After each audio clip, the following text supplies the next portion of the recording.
Hi guys, welcome back to my YouTube shorts. तो मेरे पास ये प्योर रूट्स का फेशियल रखा हुआ था। मैं इसको ऑलरेडी एक बार यूज़ कर चुकी हूँ, तो मैंने सोचा इसको दोबारा यूज़ करते हैं और एक वीडियो भी बनाते हैं। तो यहाँ सबसे पहले मैं क्लेंजर यूज़ कर रही हूँ। इसका क्लेंजर इतना ज़्यादा माइल्ड है, इतना ज़्यादा अच्छा, आप देख सकते हैं कि एक ही बारी में कितना अच्छा ग्लो आ गया फेस पे।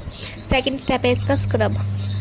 इसका स्क्रब भी बहुत ज़्यादा जेंटल है और इसको मैंने 1 मिनट अच्छे से सर्कुलर मोशन में मसाज किया, फिर मैंने इसको वाइप ऑफ कर लिया। आप चाहो तो फेस वॉश भी कर सकते हो नॉर्मल वाटर के साथ। थर्ड स्टेप है इसका क्रीम को हम अच्छे से अपने फेस में अब्सॉर्ब करेंगे। और इसका बेस्ट पार्ट है कि इसके सारे जो मतलब स्टेप है वो आपको इसके बॉक्स के पीछे मेंशन कर दिए जाते हैं, ताकि आपको पता चल जाए इसको कैसे यूज़ करना है। इसका फोर्थ स्टेप है ये जेल क्रीम, फेस जेल है, इसको भी आपको लगाना है और फिर आपको फेस वॉश करना है। लास्ट स्टेप है इसका फेस मास्क। इसको भी मैंने लगाया, जब ये ड्राई हो गया फिर मैंने इसको वाइप ऑफ करा। आप चाहो तो